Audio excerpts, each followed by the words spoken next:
vamos falar agora sobre a ancestralidade feminina. Tome como ponto de partida você, eu, você, nós, hoje. Quem veio antes de nós? Nossa mãe. Depois nossa avó, bisavó, triavó, até lá no início da origem de tudo. Bem lá atrás, quem eram as mulheres? Elas geravam vida. Elas eram consideradas deusas. Deusas geradoras de vida que ninguém entendia como aquilo funcionava. Não existia conhecimento. Apenas sabia-se por instinto que a mulher gerava vida. Então elas eram chamadas de deusas.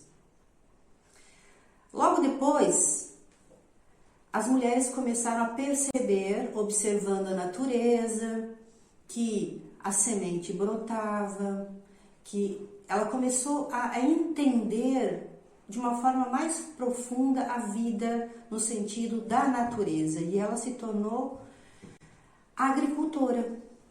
Ela percebeu que a semente caía na terra e dali vinha o sustento da família. Então ela foi amada muito mais.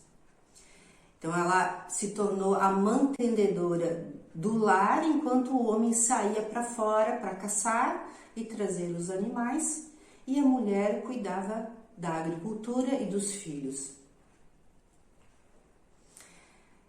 Mais um tempo se passando, pense nisso sempre transferindo informação de DNA, tá? Mais para frente aconteceram as guerras medievais. Bem, ali o contexto do feminino já começou a se perder. Por quê? Veio a vaidade, acabou-se aquela história do clã. A mulher, a partir da agricultura, já disse para o homem, entre aspas, você não precisa mais ser nômade, podemos fixar nosso habitat aqui neste lugar, plantar e colher.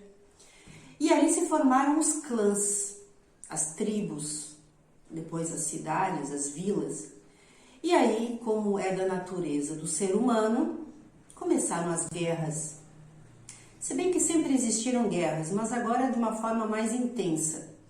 Então foi a época medieval onde os homens lutavam uma tribo contra outra tribo e matavam todos os outros homens. E aí sobravam as mulheres e as crianças. O que faziam com essas mulheres e essas crianças?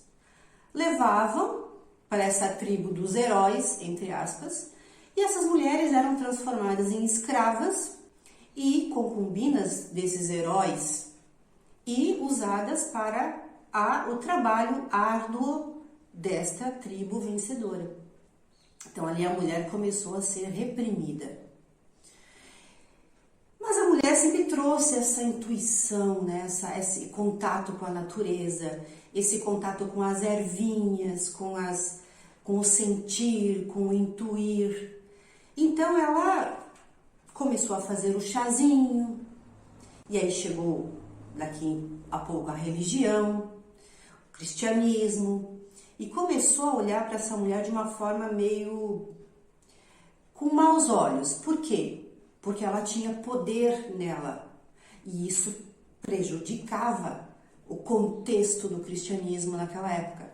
Então a mulher foi chamada de bruxa, e veio a Inquisição, que condenava a bruxaria, que é considerada como hereges, essas mulheres, como se elas fossem portadoras de uma outra religião que não fosse o cristianismo.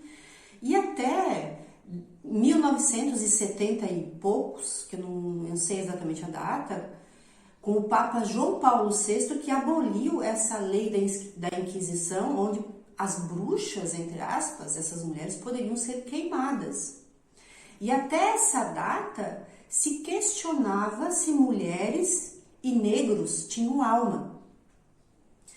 Então essa fase de repressão durou centenas de anos. Centenas de anos. E aí voltamos agora para a região do Brasil, aonde nós moramos. A época da escravidão das mulheres, a época da imigração italiana, imigração alemã, mulheres fugidas da guerra e da fome, da peste, vieram para o Brasil, compraram as piores terras, tiveram trabalhos árduos, um sentimento de muita escassez, muito medo da vida, o que vai ser de nós a partir de agora. Então essa dor, esse medo,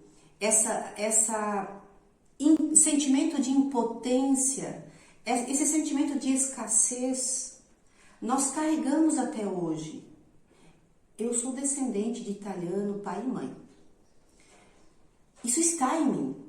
E eu tenho que olhar para isso para poder trabalhar em mim, porque isso está no meu DNA. Não adianta eu negar isso.